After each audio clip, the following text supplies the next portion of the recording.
الرحمن الرحيم ومن أظلم سوق زياد ظالم ممن دهاغ چانا افترا چتڑی على الله كذبا فالله درو أولئك يعرضون على ربهم دي بهازر كريشي الله فاكتا ويقول الأشهاد أبوي بديباني قواهان هؤلاء الذين كذبوا على ربهم دا هاغ کسان دی چې دروغ تړلیو په الله باندې على وره لعنت الله على الظالمين در رحمت نظر والد لپاره د ظالمانو الذين ظالمان هاغه خلق دی يصدون عن سبيل الله چې خلق د الله د لارې نه اړي ويبعونها عوجا او کګیلاري ورته سمي وهم بالآخرة هم كافرون او د آخرت نه هم منکر دي اولئک لم یکونوا معجزین فی الارض نری دا کسان چې رکاوټ جوړ شي په مخ د ځمکه وما کان لهم من دون الله من اولیاء نبوي د دې دپاره ما سوا د الله نه څوک دوست یضاعف لهم العذاب دو چند بوي عذاب د دي ما كانوا نودي يستطيعون السمع چې طاقت و د اوریدون د هدایت اغستو وما كانوا يبصرون او ندي سم لار منتا اولئك الذين خسروا انفسهم دا هاغه کسان دي چې ځانونه نقصان کړو وضل عنهم واسترك بما كانوا يفترون چې دي د ځان نه جوړ کړیو لا جرم هیڅ شک نشته په دې خبره کې چې انهم فی الاخرة هم الاخسرون چې بشک آخرت کې به دي نقصانیانی الله پاک پس د دینه چې خبره یې واضحه کړه چې پیغمبر علیه السلام ستا په نبوت ستا په کردار او ستا په دین باندې چې دا دومره ګواهان دي دا دینه باوجود که څوک نه مني نو د اغیزه موعده هغه النار فالنار موعده د اغیزه ور دی اوس الله پاک هغه کسان یادي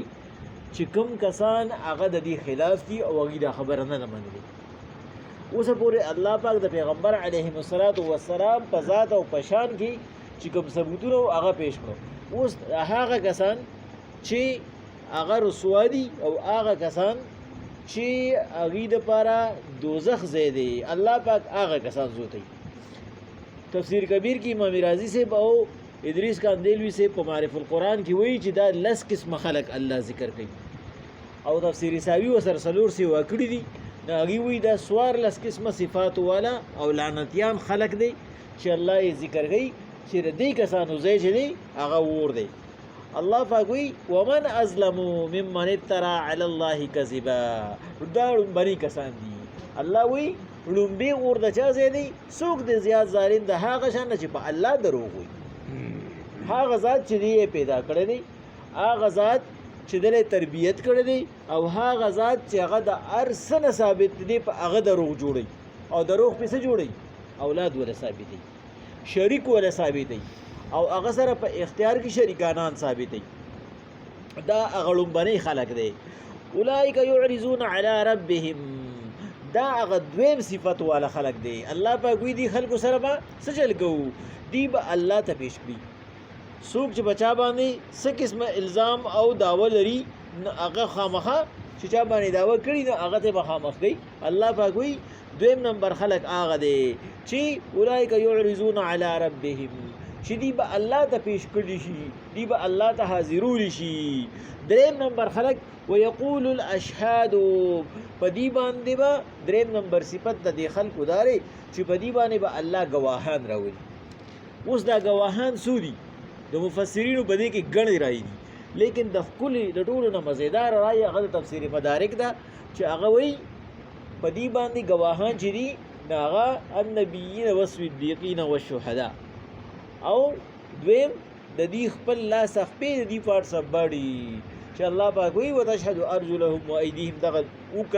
الله پاک چې کوم دینو کوم پارت ذکر کړی دي کوم اسی ذکر کړی دي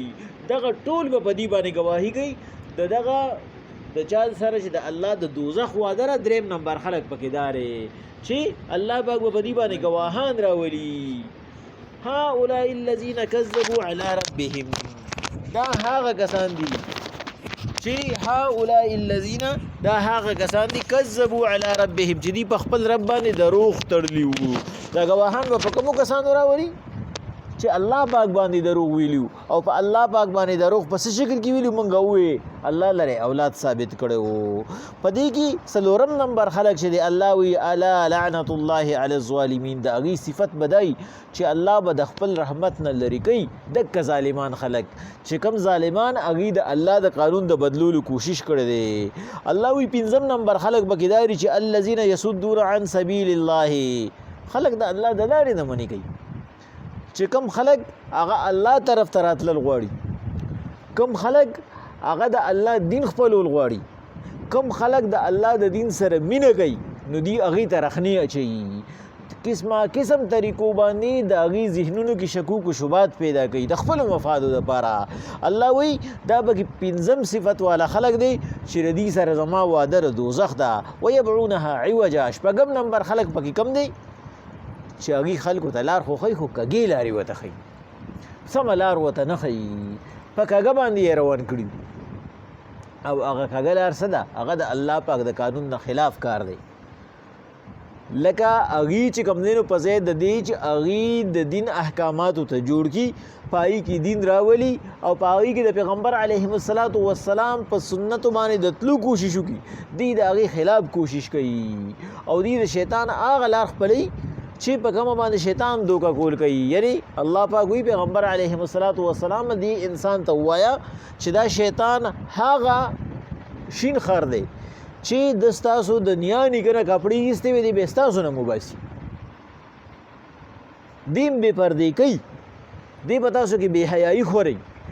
لیکن د هغه نه باوجود چې کم دینو دا خلق د هغه په لار باندې روان دي او سم لارې ته نه راوړي. نو الله پاک وی دا قسم خلق چې کم دي د دې سره زما هغه وعده شته هغه دوزخ دی. د حضرت عمر رضی الله تعالی عنہ په دور خلافت کې هغه د حضرت سعد بن ابي وقاص رضی الله تعالی عنہ په مشره کې لزر مجاهدین تیار کړو په بحرین او په مدین باندې د حمله لپاره دي کې عیسایانو سیدو ځکه چې دا د روم سره علاقه وا او روم کې کم دینو دا انګریزانو عیسایانو اغه د چې کله پته ولګي د ناغي وی چیرې د مسلمانانو لږ تعداد مقابله ګرانه ده او دا خو لزر کسان دي او د عمر رضی الله تعالی عنہ د ټولنا لوی صفه سالار د حضرت سعد بن ابي وقاص رضی الله تعالی عنہ په مشره کې دی بل خو پوره ټرین دي او خو پوره وسله وسرم ده نو د دې مقابله خو ګرانه ده. نو چې کوم سړی و نو سړی کلابند شو او خزي چې دی اغه ته وې چې تاسو به کم دینو چې کمی جنکې دي تر 25 کالو پورې نو دیبا د ګلاب پاڼې ځان سره پتاش کېواله او خو پوره ځان به سنبال کې او مسلمانان چې کله زموږ د خار تر نه وځي د خار د لار یو طرف ته او بل طرف ته بودريږي. فتوح الشام چې کم دینو یو کتاب دی په هغه کې دا راغستی چې هغه وته وی چې دی د مسلمانانو بل طریقه نشته خو مدین چې کم دینه د غټو غټو بلډینګونو باندې مشهور په هغه زمانہ کې غټ غټ بلډینګونو پکې نو هغه چې راځي نه هغه به خامخا چې کم دینو غیر چا پیر ګوري زمونږ د علاقې به ناشنا لګي نو پتا سو به نظر پریوزي. نو کچری منګ یو کس هم په هغه کې داسې پیدا کو چې د هغه نظر پتا سو لګي او هغه تاسو طرف ته متوجي شو نو د الله رضا به نوزي نو بیا زمونږ یو داغي مقابله اسانه ده. دې خبرې ته وګوره د مسلمانانو د هغه به دا قسمه کرداري پیغمبر علیه الصلاۃ والسلام حدیث مبارکه دی چې د موسی علیه الصلاۃ والسلام چې کوم دی قوم هغه آی کې یو فتنه وا او هغه فتنه صرف او صرف پیسې وا چې هغه په پیسو باندې چې کوم دی نو دا هغه نه ایمانونه وتی او زما په امت باندې دوه فتنې دي یو پیسې ده بل هغه زنانه دي په دې باندې به زما د امت ټول کار خرابي. نو سعد بن ابي وقاص رضی الله تعالی عنہ تخپل جاسوس او مخبر خبر را ورسو چې ته چې به کوم علاقه راځي نو د هغه خو د مخ نه حوصله به للی دي خدای چاله چلولې نو یې ټول راغون کړو په لزر مجاهدین راغون کړو او هغه ته خطاب وکړو او هغه ته وې چې الله پاک په قران کې فرمایي چې ټول نارینه دي هغه خپل یغضضن ابصارهن هغوی د خپل نظرونه ښکته وساتي، هغوی د خپل نظر بره نه لګي. چې کله په لاره باندې رواني نو په لار باندې د ګیر چاپیره نه ګوري، صرف خپلې لارې ته دې ګوري. د ګیر چاپیره کتو سره د دې څه کار نشته، دې د خپل نظر حفاظت وکړي. نو تاسو د دې ښار نه وځئ، خو په داسې شکل کې چې تاسو ته اندازه ونه لګي چې دا ښار څنګه آیا په دې کې آبادي وم او که نه وه. هغوی وی ټول دواړو طرفو ته وي په انتظار باندې ولاړو چې کله مسلمانانو فوج را ننوته نو هغوی به پې دا ګلونه رانوستو. دا نن سبا چې موږ په سیاستدانانو وینو دا یوه طریقه وه، ګلونه به پې رانوستو. مسلمانان چې کوم دی نو وي چې هغوی د ښار نه ووتو نو هغوی وي چې یاره موږ کوم ځای ته راورسېدو، هغه مدین به کوم ځای کې، هغه مدین ښار به کوم ځای کې، او موږ د هغې نه ووتو که موږ ته رادننه شو ورته. هغوی دومره بره نه وکتلي، د خپل هغه سپاه سالار په هغوی کې د خپل سپاه سالار دومره تابعداري وه. نو وی هغوی د ښار نه ووته په دې طریقه باندې چې نظرونه یې ښکته وو، او وی هغه ښځې لړې نو خپل خاوندان یې راغونډ کړو، او خپل وروڼه یې راغونډ کړو، او خپل خپلوان یې راغونډ کړو. هغوی ورته وی چې تاسو د یو داسې قوم سره مقابله کوئ چې هغوی صرف د خپل مشر په اډر باندې هغوی دومره نه دي کتلي چې هغوی کوم ځای کې روان دي. نو موږ باندې به د هغوی نظر څنګه لګېدلی او زموږ بلډینګونو ته به یې څه کتلي. نو چې د هغوی د خپل مشر دوره تابعداري کوي د سپاه سالار، نو چې د هغوی هغه دین خورونکي به لا څنګه د هغوی هغه پیغمبر به لا څنګه موږ په نالیدلو باندې په هغه باندې ایمان راوړو. وی هغه ټول د سلمي مسلمان شوي او بغیر د څه دغه نه چې کوم دی خون خرابې نه هغه ښار مسلمانانو فتح کړو. الله پاک وایي هغه کسان به دوزخ ته ځي چې هغوی زما د پیغمبرانو د سنتو نه خلاف کار کوي، چې هغوی په مسلمان کې په ځای د دي چې هغوی د هغوی اخلاق سم کړي، د هغوی کردار جوړ کړي، هغوی د هغوی کردار کوشي کوي. وهم بالآخرة هم کافرون، بل نمبر صفت والا هغه خلک به دوزخ ته ځي چې د آخرت نه منکري، هغوی د آخرت دپاره تیاري نه ده کړې. نو چې کله تیاري نه ده کړې نو هغوی به پس د هغې نه څه لړ شي. هغوی به رحمان بابا هغه شعر موږ به درز ویلی چې رحمان بابا وایي ماروم چې خپل سوري له ورسي نو نیغ شي سم شي، خو وایي ای بوډا تا ګور ته خپې ځوړندې کړې خو سم نه شوې، اوس دې د جومات مخه ونه کړه، اوس د نم د خیر کار ونه شو، اوس دې دین زده نه کو. په دې حالت کې تعالی د دین په امور نه پوهېږي، په اصول نه پوهېږي، اخلاق دې زده نه کړو چې مشر سره به څنګه مخې ته راځي او کشر سره به څنګه راځي. الله پاک وایي اتم نمبر اولئک لم یکونوا معجزین فی الارض، دا خلق الله ته رکاوټ نشي جوړېدی په مقدس مکه. دی به څه وکړي؟ یو بنده چې هغه ځان د یو ماشي نه، د یو میږي نه او د یو مونګړ نه نشي بچ کولی، یو انسان چې هغه سرخوږي ته نه ټینګېږي، نو د الله پاک مخې له به هغه څنګه راشي. الله پاک وایي دا د دې انسان د ټولو نه لویه کمزوري ده چې زما د یو معمولي نه معمولي مخلوق چې زه به د مسلط کم ځان نشي خلاصولی او زما مقابلې ته راوتېری، زما احکامات نه مني. وما کان لهم من دون الله من اولیاء، نهم نمبر د دغې خلکو دپاره به هېڅوک دوستان نه ما سوا د الله نه، او الله سره یې دوستي ونه کړه. یضاعف لهم العذاب، لسم نمبر د دې دپاره به دوچن عذاب وي. د دوچن عذاب مقصد څه دی؟ د دې ګناهونه به دومره ډېري چې د دې دپاره به یو سزا وي نه. د دوچن نه مقصد دا نه دی چې په یو باندې به یو قسم عذاب وي، په بل باندې به بل قسم نه. الله وایي د دې ګناهونه دې حد ته رسېدلي دي چې د هر یو ګناه به دې ته جدا جدا سزا ملاویږي. وما کانوا یستطیعون السمع، الله وایي ولې؟ ځکه دا هغه تفسیر ساوي چې پکې لیکلي دي هغه وی څلور پکې سیوا نور دي. دا یو لسم نمبر صفت به د هغه خلکو دی چې کوم دوزخیان دي چې د هغوی طاقت نه و چې د خیر خبره یې اورېدلې وه، همیشه به د شر خبره اورېده، همیشه به د نقصان خبره اورېده. محفل کې به ناستو نو که چا به پکې د مونځ خبره کوله د مونځ خبره به یې نه اورېده،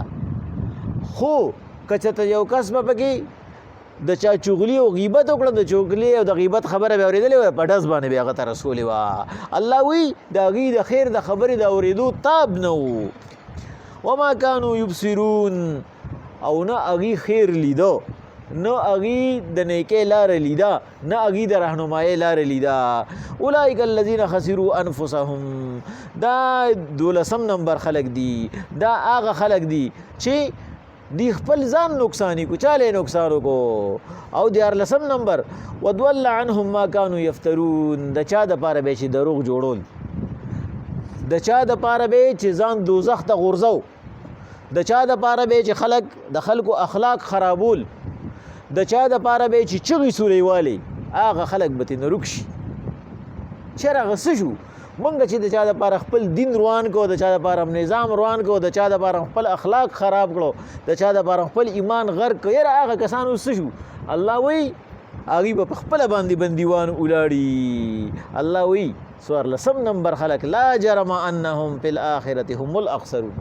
دا هغه خلق دی دا چې کوم ذکر شو صفات والا پدې کې هیڅ شک نشته چې په ورځ د قیامت باندې به داخله کی چې دی به نقصانی د دین سیوا نقصانی خلق به نور نه ځکه چې دی په دنیا کې نه ځان پیژندل دی نه په دنیا کې دی الله پیژندل دی نه رسول پیژندل دی او نه دی اخرت پیژندل او نه الله پاک وي زب په اوس د ټولو پیژنګلو په یو ځای باندې راولم. بسم الله الرحمن الرحیم.